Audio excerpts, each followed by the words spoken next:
Hello, good morning. हम lesson कर रहे थे अपना writing and city life. Writing and city life में हम आज रीड करेंगे a trading town in a pastoral zone. Pastoral means होता है पशुपालन, यानी कि पशुपालन क्षेत्र में एक व्यापारिक नगर।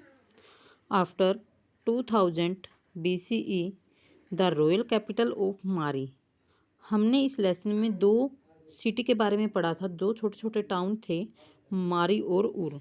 पीछे जो पैसेज गया है उसमें हमने उर के बारे में पढ़ा और यहाँ हम मारी के बारे में पढ़ेंगे। तो 2000 ईस्वी के बाद मारी नगर, रॉयल मीन्स होता है शाही, एक शाही राजधानी के रूप में काफ़ी फला फूला। You will notice see map, ये मैप दे रखा है, अभी मैं आपको दिखाऊंगी। That Mari stand not on the southern plain with its highly productive agriculture but much further upstream on the फ्रात।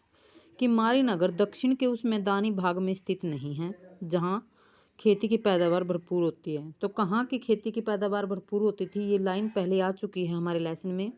तो वो साउथ भाग की थी, साउथ पार्ट की, ठीक है। तो वहाँ पर मारी नहीं था साउथ वाले पार्ट में, बल्कि यह तो ना फरात नदी की ऊर्ध्व धारा पर स्थित था। फरात नदी की जो धारा है अपस्ट्रीम, अपस्ट्रीम मीन्स होता है ऊर्ध्व धारा, ठीक है। तो उस पर था ये, बताया है ना कि मेसोपोटामिया की बाउंड्रीज वगैरह बनाती हैं सीमाएं। तो ये फरात नदी थी, एक धजला थी, टिग्रिस बोलते हो जिसे। तो ये फरात नदी की ऊर्ध्व धारा पर स्थित था। Agriculture and animal rearing were carried out close to each other in this region. Some communities in the kingdom of Mari had both farmer and pastoralism. मारी क्षेत्र में खेती और पशुपालन साथ साथ चलते थे। मारी राज्य में किसान और पशुचारक दोनों प्रकार के लोग रहते थे, यानी कि किसान भी थे मारी क्षेत्र में और पशुचारक यानी कि पशुओं को चराने वाले लोग। तो दोनों तरह के लोग वहाँ पर थे और खेती और पशुपालन साथ साथ चलता था। नेक्स्ट क्या है इसमें, but most of its territory was used for pasturing sheep and goats. और उसका जो उस प्रदेश का यानी कि मारी प्रदेश का अधिकांश जो भाग है भेड़ बकरी चराने के लिए ही काम में लिया जाता है। तो पूछ लिया जाता है कि भेड़ बकरी चराने के लिए कौन सा क्षेत्र काम में लिया जाता था, तो वो मारी लिया जाता था। Herders need to exchange young animals, cheese, leather and meat in return for grain, metal tools and the manure of the penned flock is also of great use to a farmer. कि पशुचारकों को जब अनाज, धातु के जो औजार थे आदि की जरूरत पड़ती थी, तब वे पशुओं था उनके पनीर, चमड़ा, मांस आदि के बदले में ये चीज़ें प्राप्त करते थे। यानी कि जैसे वो किसानों से ले लेते बदले में, उनको अनाज और धातु के औजारों की ज़रूरत थी तो उनको पशु दे देते, उनके पनीर, चमड़ा, मांस आदि चीज़ें बदले में। तो यानी कि वो एक्सचेंज कर लेते थे यूँ एक दूसरे से। Yet at the same time there may be conflict, उनमें ना झगड़े होते रहते थे। A shepherd may take his flock to water across a sown field to the ruin of the crop। तो इनके किसानों के बीच में और जो गडरिये यानी कि पशुचारक वाले थे, इनके बीच में झगड़े हो जाते थे। गडरिये कई बार अपनी भेड़ बकरियों को पानी पिलाने के लिए बोए हुए खेतों से गुजार कर ले जाते थे, जिससे कि किसान की फसल को नुकसान पहुंचता था। हेड्समैन बीइंग मोबाइल, मोबाइल्स होता है ये खाना बदोश लोग, mobile. Can raid agriculture village and seize their stored goods. तो इससे फसलों को नुकसान होते। गडरिये थे जो खाना बदोश होते थे और कई बार किसानों के गांव पर हमला बोलकर उनका इकट्ठा किया हुआ माल ये लूट लेते थे। For their part settled group में deny pastoralists access to river and canal water along a certain set of paths. और कई बार ऐसा होता था कि दूसरी तरफ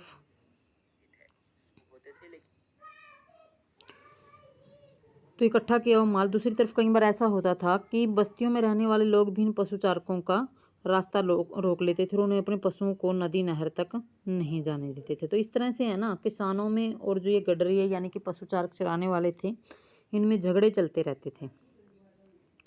दो Mesopotamian history nomadic communities of the western desert filter into the prosperous agriculture heartland. Mesopotamia के अगर हम हिस्ट्री को देखें तो वहाँ के कृषि से समृद्ध हुए मुख्य भूमि प्रदेश में यायावर समुदायों के झुंड पश्चिमी मरुस्थल से आते रहते थे। यायावर होते हैं घुमक्कड़ लोग जो एक जगह से दूसरी जगह पर आते जाते रहते हैं, उनको यायावर या घुमक्कड़ लोग हम कह सकते हैं। तो इन यायावर घुमक्कड़ लोगों का जो समुदाय था, एक झुंड था, ये पश्चिम मरुस्थल से आते थे।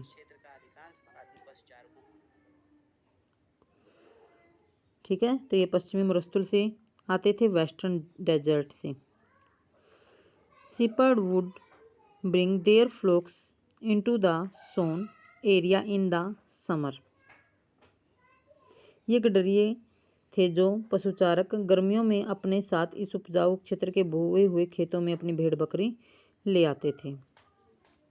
occasionally become prosper and settle down a few gained the power to establish their own rule, these including the Akkadian, Amorite, Assyria and Armenian.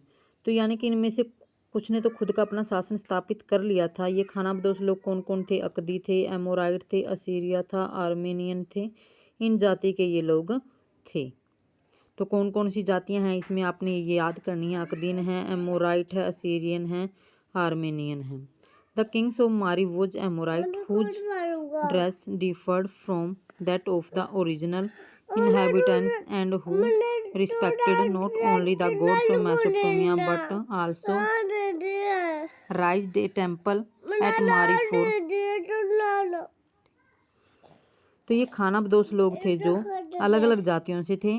मारी के जो लोग थे वो एमोराइट समुदाय के थे। उनकी पोशाक वहाँ के मूल निवासियों से भिन्न होती थी। उन्होंने मेसोपोटामिया के देवी देवताओं का आदर ही नहीं किया, बल्कि स्टेपीय क्षेत्र का एक देवता था डैगन, उसके लिए भी मारी नगर में मंदिर इसने बनवाया था। तो इस तरह से ना इन्होंने, ये मारी के राजा एमोराइट समुदाय के थे। उनकी पोशाक वहाँ के मूल निवासियों से भिन्न होती थी।